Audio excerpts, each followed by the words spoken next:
Hello Prepper, I'd like to thank you for joining me for another episode of Real Day Preppers, the one and only show that'll show you the truth without any corporate spin. We'll be talking to preppers, homesteaders, bushcraftsmen, as well as tactical and gun guys. This show is all about them, what they do, how they do it, and why they do it, without any of the corporate spin or outside influences. So join me as we take you on this journey and show you the real thing and how they do it and why they do it.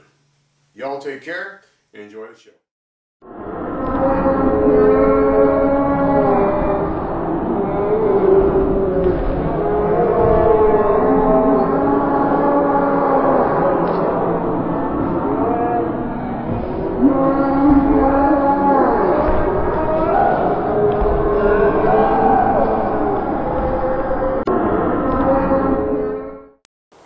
Hey guys, what's going on? Thanks for hopping into another episode of Real Day Preppers. Today, we're talking to Ray. Ray does not have a YouTube channel.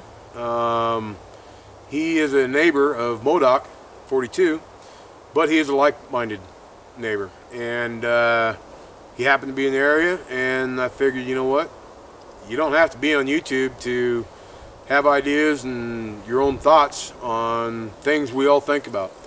So I figured this would be a good opportunity to talk to somebody that you know, hasn't really shared themselves out there, and a lot of you, well, none of you have seen because he doesn't have a YouTube channel. So first off, been good meeting you. Oh, nice meeting you. He's a good guy. Been having a lot of good conversation and stuff, but let's talk about this prepping thing. Okay. You live up here. Right off the bat, let's just get the first obvious question out of the way. What made you look at being a prepper, or what put you in that mindset, or take us down the path of that? Okay. Speak up too. Sorry. Couple of things that that first come to mind. I've been out in the country out here for a number of years, maybe 7-8 years, but really before that, about 15 years ago or more, I started to see a trend with society where I got to see things were not as they used to be historically. Ethics were sliding, politics were sliding, things were going downhill. I couldn't really put my finger on it. And I began to see that things were better back in the days where people stored more food in case of hardship. People were trying to be more self-reliant. They developed more skills on how to fix things. And I thought, you know, that's a good idea. I had a relative who died at that point in my life who had every issue of Popular Mechanics ever produced. And he made everything he had. And I thought, you know, that's not a bad plan. So I started thinking that way. But once I moved up to the country, I realized that country living is prepping by default, in that people don't get to the store very often. People have hardships. People are more independent because that's just the way you have to live. That's how you get by. You're not by a store all the time. You can't always pay money to have things done for you, so it's kind of a natural fit. And oddly enough, when you look across the globe through 6,000 years of history, it's also a way of life for every other country. Only in America, in big city areas, do we think it sounds absurd. So I thought, sounds like a good plan to kind of go with what everybody else has found works. It makes sense. That makes sense. Where are you at with your preps? I mean, kind of share what you want to share as far as what kind of, how do you prep? I've got plenty of food, and when I say plenty, I know I've got at least 6 to 12 months. I constantly can any excess that I have. If I find a good deal on something, like for instance, I recently bought some potatoes. I found potatoes at $1 per 10-pound bag, so I bought 3 bags and canned every single one. So I have 28 quart jars, or 18 quart jars of potatoes.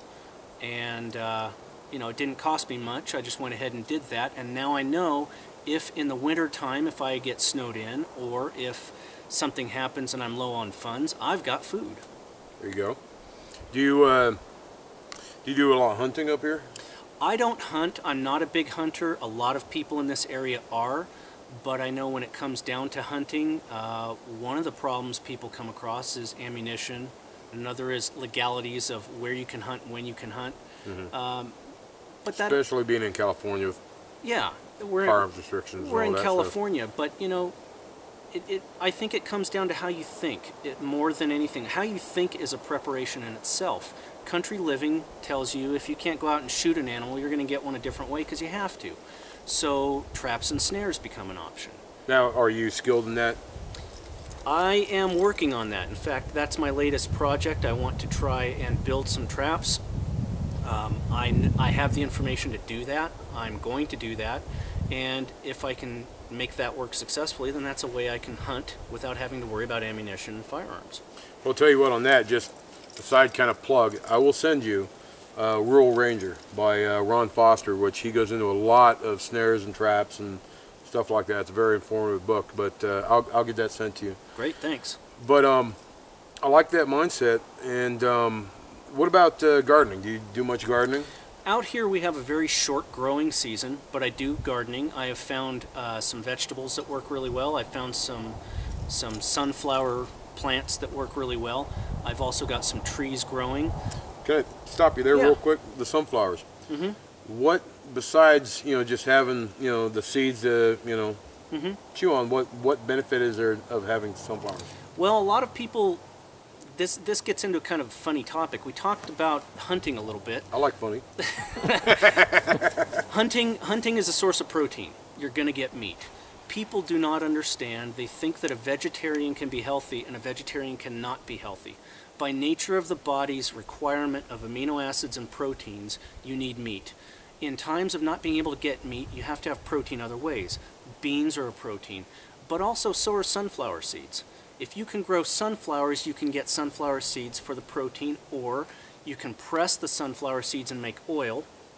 And now you can use oil for lubricating mechanical parts. You can use it for food product. You can do all kinds of other things. But if the sunflowers grow and you have no use for the big flower or anything, you can always turn it back into compost. So everything has a function. I had never thought of it that way. I've always thought of growing sunflowers for the seeds, just, for something to munch on. But there you go. What kind of things do you grow besides the sunflowers? I've grown sunflowers, I've grown some cherry tomatoes, some pear tomatoes, some lemon cucumbers, and lettuces. Apples do real well out here natively, and so do some other berries and things, but for the home garden sort of setup, out here what has grown best for me are the pear tomatoes, lemon cucumbers, and cherry tomatoes, and a few small varieties of lettuce. When it comes to this climate, gardening is not a big food production scenario. Yeah, you guys really have a very short growing season.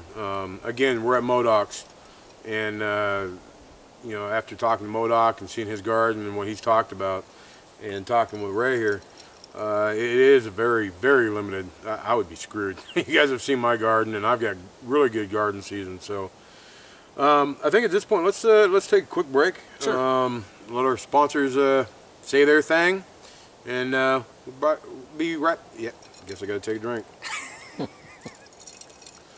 We'll be right back with you. Here at Real Day Preppers, we want to get out and interview on site. The only way to do that is with your support. So, do you need one of these? I know you want one of these. Who can't be tactical?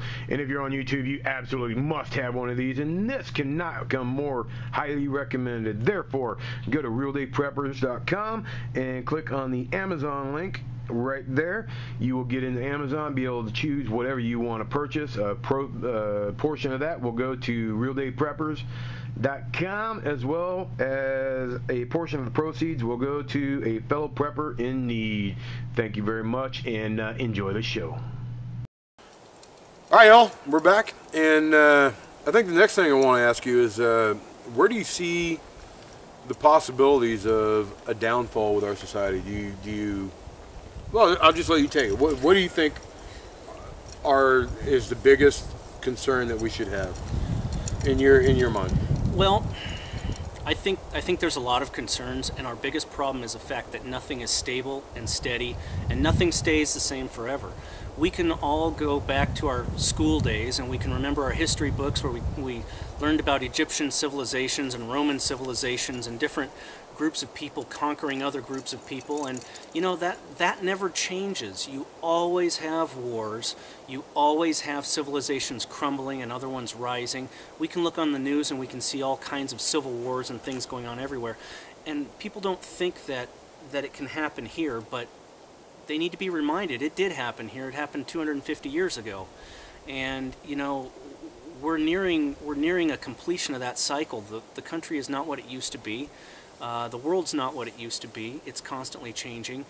And now on the news you hear about a financial collapse or a financial problem with America and other countries because, well, in fact, Europe, America, Russia, and many other countries are going through the same kind of financial problem. It would be very large and detailed to try and describe it in really understandable terms, because all of us can get a little piece of it. None of us is going to understand the whole picture, but it does come down to something very interesting that most people aren't aware of.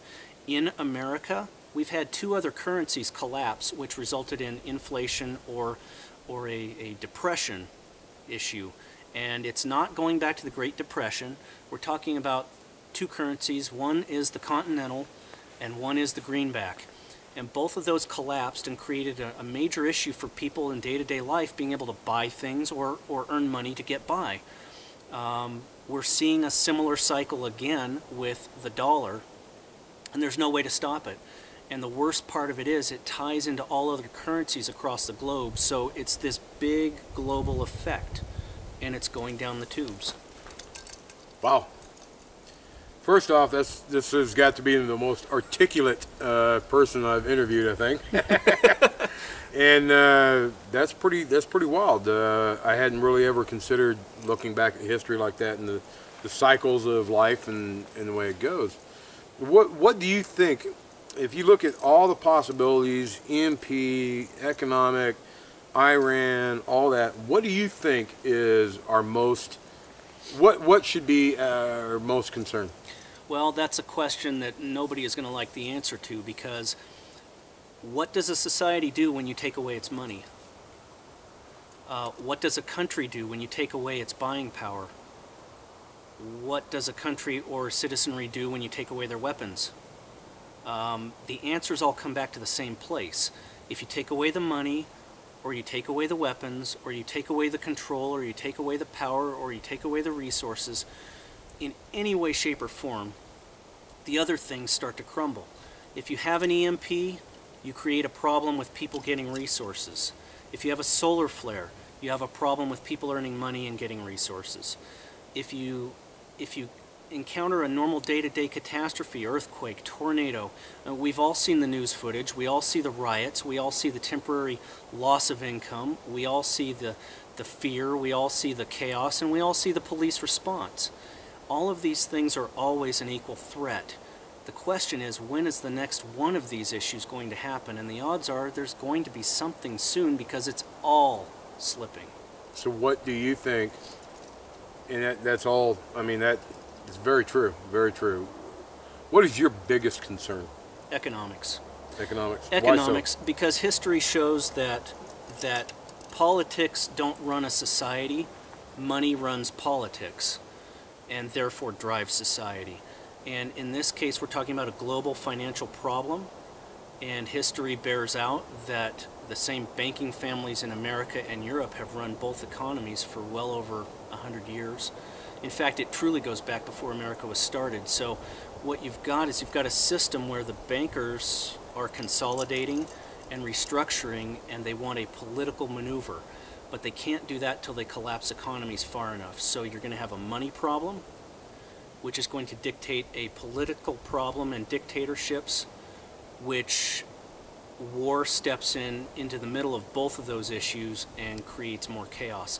So the biggest problem is going to be the economy, but you will have the other issues. It makes perfect sense. And, you know, as much as my brain is kind of hurting right now, and it's not, you know, it's because this is a lot of information that I'm just not up to date with, and it's good to hear, and I like it. I think we're probably going to go ahead and take a real quick break here and move on to something else. and y'all will be right back. Hey guys, hope you're enjoying the show. I need to hear from you. I need preppers, homesteaders, bushcraftsmen, and survivalists. I need to hear from anybody that wants to share their story, tell their truth, what they've done and how they do it. And we can do it all via Skype with some of your filming. So get a hold of me at realdaypreppers@gmail.com. Let's see if we can work something out. All right? Y'all take care and enjoy the show. Talk to you later. All right, guys. Thanks for hanging in there. We're back. We're gonna kind of jump ship here a little bit, and something that we've never really talked about on RDP, but this gentleman here, through our conversations earlier today and everything else, has got, well, not that it's a big leap, but he's got a lot more knowledge than I do on politics. And whether they're, your idea or not, the whole premises of the show is what is his thoughts? What is your thoughts? And just getting everybody's ideas. So I want to ask you, what do you think about the electoral process or our government and the way that it's kind of structured and ran right now? In terms of government, I think modern society in America has lost touch with our Constitution, our government's foundation, how things are structured and supposed to be. Today, the average person seems to be interested in politics much like a football game. They're told to pick one side or the other and run with it until they score and enjoy it, celebrate it, and if your team loses, well, get upset about it. And, well put. But our biggest problem is that we don't understand the system. We don't understand that it's an act of treason to follow a system as we're currently told it works. The Constitution makes it very clear that we are not a democracy. We are a constitutional republic. A constitutional republic is a system of government where people choose and elect certain individuals, like our senators, and they make our decisions for our rulers and our laws, like picking the president and passing other laws. And that's the system we have. A democracy is where every citizen has a vote, and when they cast their vote, the mob rule, or the majority, determines who the president is. But we don't have a democracy. In fact, we're told we have a democracy, but we don't. We have a constitutional republic, and it says that in our documentation. So if we were to actually try to run the economy and the government and all of our structure as a democracy, we create an act of treason. And the people in control won't allow that. They'll let us think we have a democracy, and they'll put the president out there. We have a president of one political party. We have an upcoming challenger of another party. Pick one and celebrate your team. And we truly miss the real story. Wow. We miss the fact that every year we lose more rights regardless of the party. We miss the fact that more laws are made and fewer are enforced. And as a result, we've created a political system none of us understand, none of us can follow, and it has no real bearing on our day-to-day lives anymore, except when the powers that be decide something isn't right, they come in and enforce that. All right, well, my question to you would be, what would your answer be to fix it? How can we get ourselves out of this in a realistic manner? In a realistic manner, we have the same problem Rome had. We have the same problem England had when it set up our colonies over here in the first place. And we have the same problem other civilizations have had. You cannot have a government in control that's willing to say, oh, you know what? We're broken. Let's fix it the right way and limit our power. Find me a civilization in history that's ever done that. Yeah. So, where do you think we should go? I mean, I know that's a really hard question because in the big picture, it's going to take all of the people to realize the situation that we're in and come together, and that's just not going to happen. It's going to be the hunter monkey, rule. Yeah. And I really don't think that's going to happen. No, in fact, you've got an interesting point there. Many people I've talked to, I'm out in the country, and many people out here are very liberal. Others are very conservative, but they're all very staunch on their viewpoints. And they all have the same basic conclusion, interestingly enough. Their theory is if the government is broken, we need to fix it. And if we need to fix it, we're going to either follow the system, which they're not very hopeful about, or revolt. People don't understand that the Second Amendment was set up in order to allow a restructuring of government at the tip of a gun barrel, because that was the final check and balance. But you do not fight a government that's got nuclear warheads. You don't fight a government that's constantly waiting for a revolt.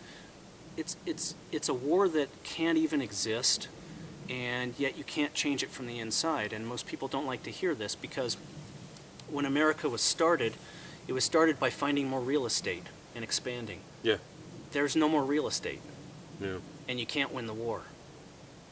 That's pretty deep. That's pretty deep, and you know, I've got to respect the fact that I follow you right there. I mean, that makes perfect sense. And the unfortunate part is that I don't see a way out of it. We had fun as a free society. We did a lot of ethical things. We were a great nation, and every great nation falls. Every civilization declines, and this is our cycle of decline.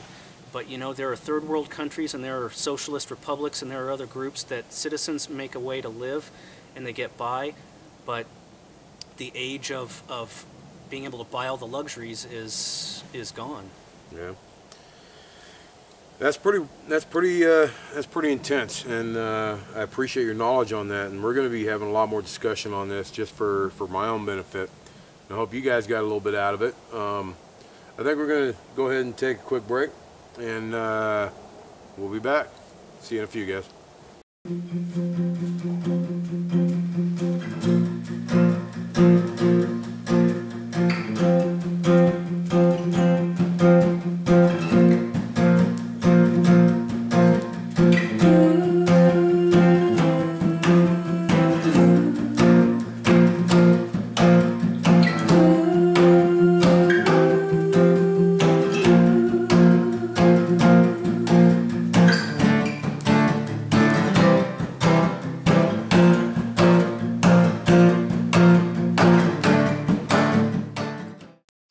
Alright guys, thanks for coming back, and appreciate you hanging in there, and I hope you're enjoying what's going on here. We're going to go ahead and wrap up, and I'm going to ask him one question. So, grid is completely down. You've been surviving through it. Being in the country that you are, you've got a lot of resources. You got a lot of animals, you got fishing, you got constant water. You've got the community of like Modoc up here to help. You know, everybody helping each other. Now there's a forest fire in this area, and it's rapidly descending on where we're at. What's your step? Where are you going? What are you doing? Well, it's an interesting question that you ask, because it's probably the only threat that someone who is prepared for societal problems, living in the woods, can't really defend against, because it's fire. And it really ties into what we've already been discussing, because when you talk about a fire, you talk about something that you can't just go get a resource and fix it. Right. You cannot call your neighbor and hope he's got enough military friends to go hold a gunfight and fight the fire. That's not going to work either. Yeah, but fires are not affected by bullets. Right. In fact, they like bullets. Yeah. But, you know, when it comes down to it, a fire means one thing, and that is that you go. And this ties into something that I think is a natural end result in this segment here. When we talk about society and history and everything, we come right to the point of how you solve a problem of being out here with a fire. You go, and you go with what's on your back, and you go with what you have right now, and you get. And the question you face is, what about my money? What about my resources? What about my stuff, my vehicle, my this, my that? You go to safety. And for most people, that's devastating, because their way of life is built on what they have. Well, the ultimate preparation is the way you train your mind. You train your mind with intelligence, you train it with wisdom, you train it with skills, and not just in thought, but you train your hands. And when you go in case of a fire, you depend on your hands, you depend on your mind. If you make it to the next place you have to go to and all you've got is a knife, that knife is your way to cut tools, make tools. Your knife is a way of defending yourself. Your knife is a way of earning an income if you can hunt something and trade it.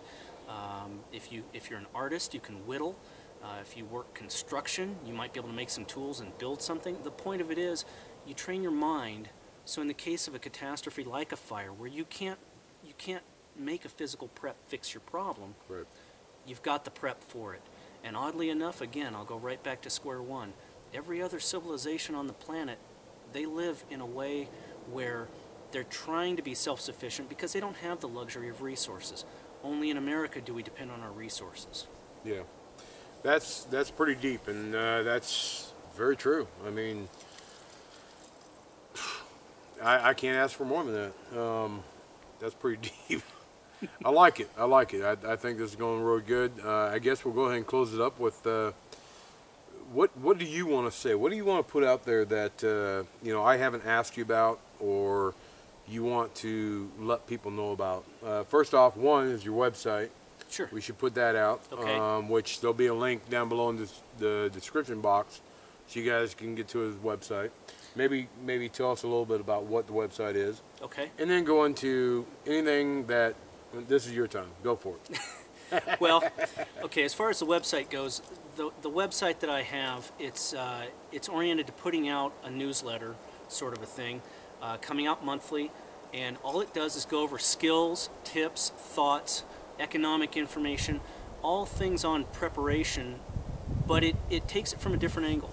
It gives you uncommon information and strategies and understandings of things, which are more important than having things themselves. Give me one example. One example, I can give you two because they kind of tie together. Okay.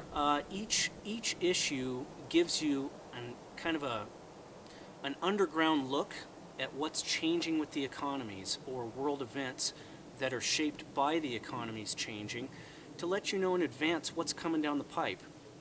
If you knew that that a rogue nation just got military capacity and our government's taking away their ability to trade currency back and forth, you know they're going to get upset and probably launch something.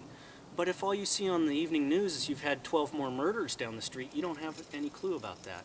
Well, we're putting out current information about these little underground tidbits that people don't hear about.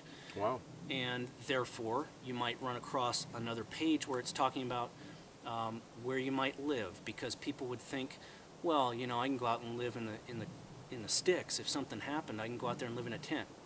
Really? What if you don't have a tent? Yeah. It compares, in this case, where you might live compares what your options could be. You have a vehicle maybe. Okay, you can live in a camper shell in a vehicle. You can live in the sticks in a little debris hut. You can live in a house. And something like that, you might not think about it, but you know, when you're living in a remote location or a temporary location, how do you create a future in that location? So it would take it down a larger path. That's pretty interesting. I mean, I'm going to be looking into that for sure. Go ahead and just, now's your time to talk about whatever you want to discuss. Okay, well, there's not really a whole lot else to really go into, I think, here right now, but I would stress that all of us who are preparing for something, we have a duty to prepare for catastrophes in life. We do it with our cars. We buy car insurance. We do it with our lives. We buy life insurance. We do it with our work. We try and produce a little income on the side sometimes. But when it comes to day-to-day survival skills, learning how to hunt and trap and prepare for an armed conflict or whatever it might be, these are things most of us are just starting to come to grips with as a possible scenario for the future. So we're all trying to get a grasp on how to prepare ultimately and get by. We just want to conduct lives as normal, everyday people. Right. But at the same time, we have to realize that what used to be status quo, when someone says, well, what do you think? The normal response is, I try not to, it hurts. That's not going to get you to survive anymore. Yep. You can't afford to do that. Now it's the time to think. Now it's the time to acquire books. It's the time to ask everybody you know and write things down and keep records and train your hands and get smart, because that's what's going to get you by. And when we all acquire our resources and we acquire our skills, you know, we're just getting our foot in the door. We're learning how this thing works. We live in a computer age. Yeah. Most of us don't know how to go out and build a log cabin. Well, most of us don't even remember our neighbor's phone number anymore. No, no. And if we forget it, we'll pull out our cell phone and look it up. Exactly. But, you know, we need to go back to the days of acquiring a written resource. We need to go back to the days of teaching our hands how to build things and fix things. And that'll really get us by. And I think wisdom, intelligence, and reading are very, very underrated. And if we can get back to that, it'll definitely increase our odds of being able to get by through life. I would agree with you 100% there. I would agree with you 100% there. Anything else you'd like to say? I don't think so. Okay, well, I'll take that handshake. It's very great meeting you, Ray. Great meeting you. And guys, I hope you got a little bit of information out of this. I have to personally process some of this because that was a lot of deep conversation there that I think came across very good, and you're very articulate, and I thought it came across very good. So thanks, y'all. It's been another episode of Real Day Preppers. Thanks for okay, another drink. Thanks for watching, and we'll talk to y'all later. Take care, guys.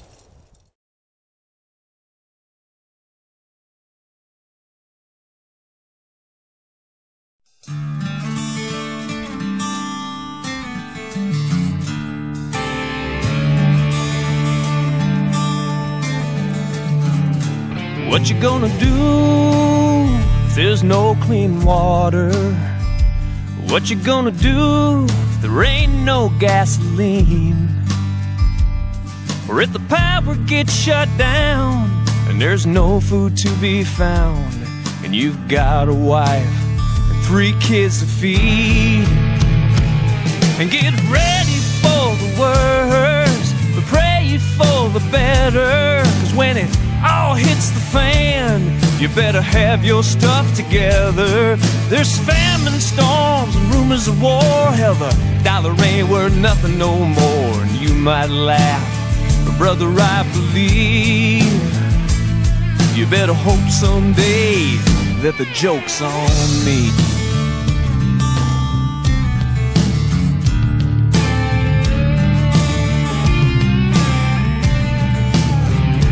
Where you gonna go when the city's burning? What you gonna do if there's blood in the streets? You might wish you had a gun when you can't call 911. You better start thinking now about the things you need.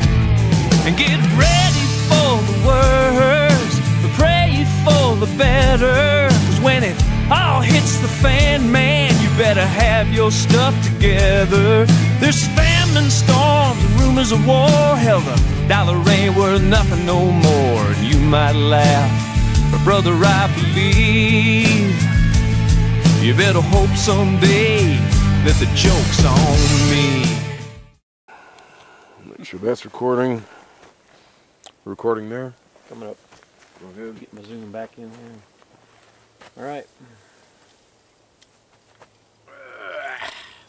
And Quiet on the set. No. The bear looks up. Yeah. Oh, how awesome would that be if a bear walked behind us? That'd be cool shit. Only for a minute. Yeah, as we all go running like little girls.